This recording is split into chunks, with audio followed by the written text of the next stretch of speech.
Hey, what's going on, everybody? This is Omar, and I am back with another video. Today, what I wanted to do is I want to do a book review of a book that I'm reading right now. Right now, I'm reading this book right here. It's called "The Laws of Human Nature," and it's by Robert Greene.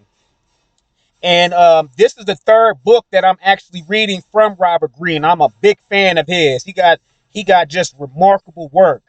I've read his book, The 48 Laws of Power, which I have done two book reviews on. Actually, made two videos on YouTube. You can check that out on my archive.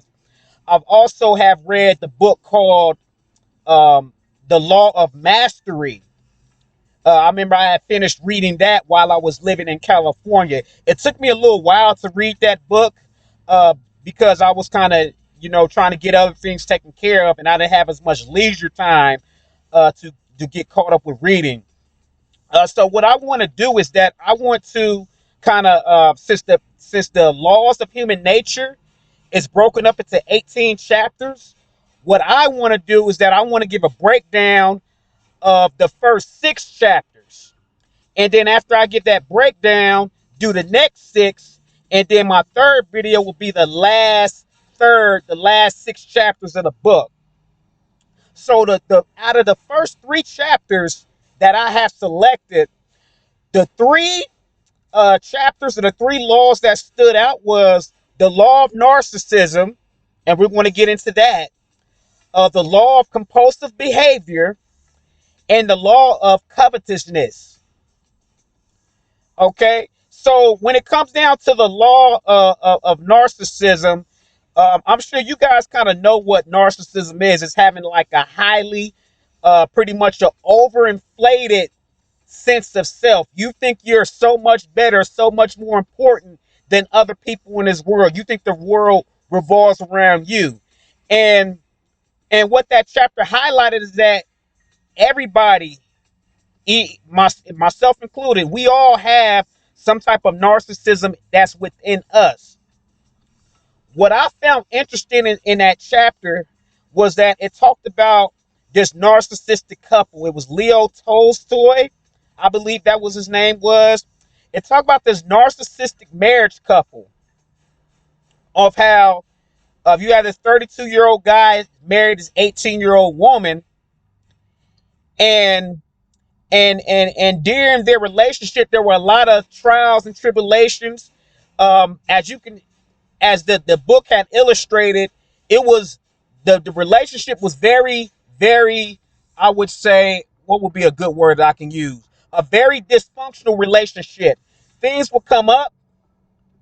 He would blame her for things not going right. She would blame him. Kind of reacts and starts to blame him. And it was like a back and forth toil and tussle throughout their whole relationship that lasted for 48 years. And what Robert Greene does a great job is that he does an interpretation after each story to kind of give us a background of why certain things took place.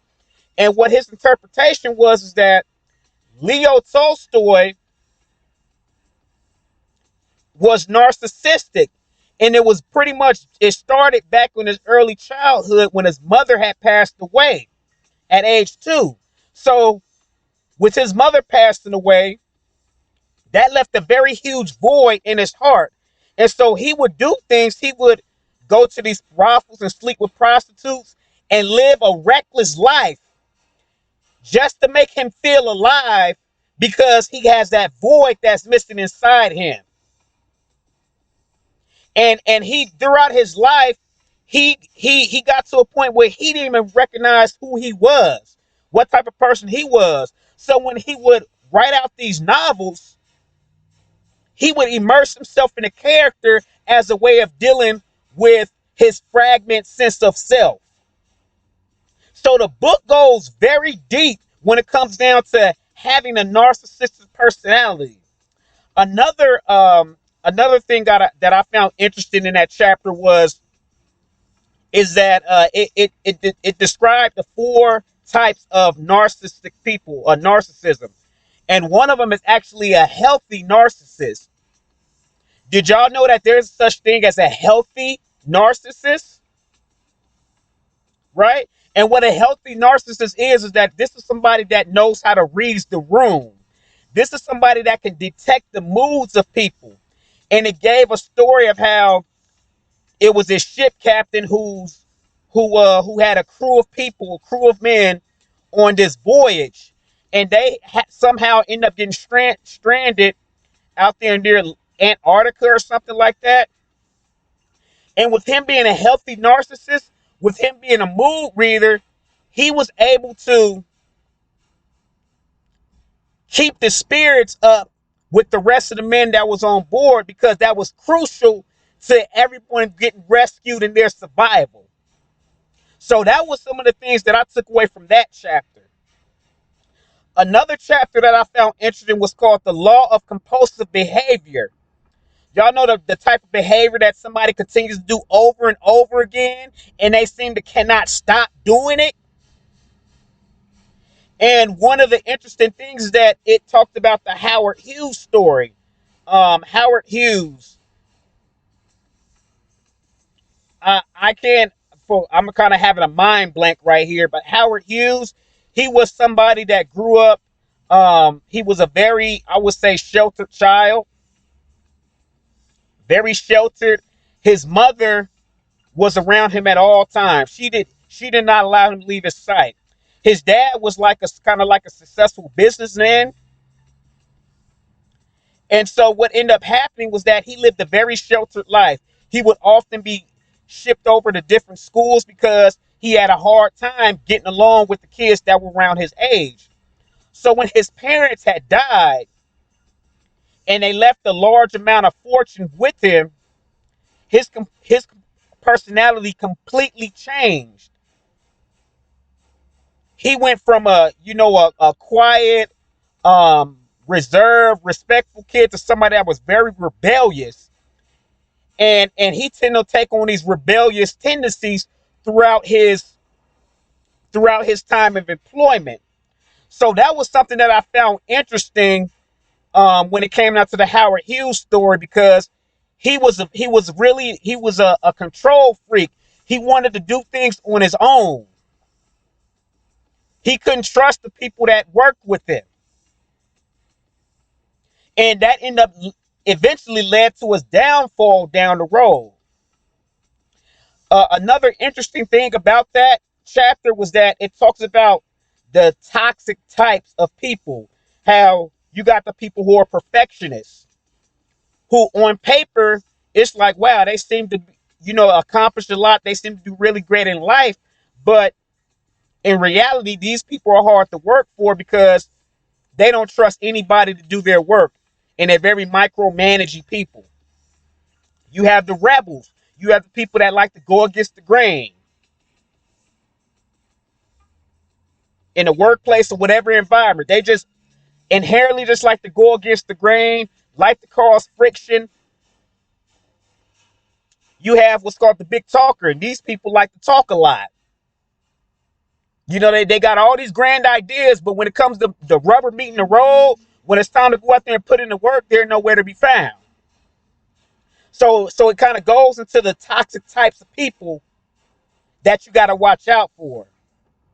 Now the third chapter, not necessarily the third chapter, but the last chapter that was interesting was the law of covetousness. And you guys know what covetous means. Being covetous means wanting something that you don't have. Kind of have that mentality that the grass is green, always green on the other side. You're constantly wanting something that you don't have that somebody else possesses. What I found interesting is that it had the story of Coco Chanel. You guys know Coco Chanel, the fragrance company. It had a whole backstory that I found interesting. Out of this young girl who grew up, was shipped off to a convent, so like nun school, very strict, very religious, didn't really have much freedom. So what she would do is that she took an interest in romance novels. because the romance novels painted a picture that you got this poor girl who ends up meeting Prince Charming, or has some strange uh stroke of luck, and ends up living of a life of luxury. So in her mind, she kind of always had this dream of that she was going to be luxury, live this life of luxury and be famous, and it'd be a good getaway from her current life. She went on to the theater where she would act. From the theater, she went on to become a courtesan. A courtesan would be like a high call prostitute or a high class call girl. And what she would do as a courtesan was that she knew that she wasn't as curvy or as voluptuous as a lot of the other ladies who were into that same field. So what she would do is that she would create a clothing style that was very androgynous, but it was sexy at the same time. And that's how she kind of made a name for herself as somebody that's being different. And then she kind of translated that to to a perfume. And that's how that came about as far as the Coco Chanel perfume, the international brand that we know today. So those are the three chapters that I found interesting throughout that first 6 chapters of the book: the law of narcissism, the law of compulsive behavior, and the law of covetousness. So I plan on reading the next 6 chapters, and once I read those next 6, then I'll do another breakdown video for you. So that's my video for today. I hope y'all enjoy it, and y'all take care. Peace.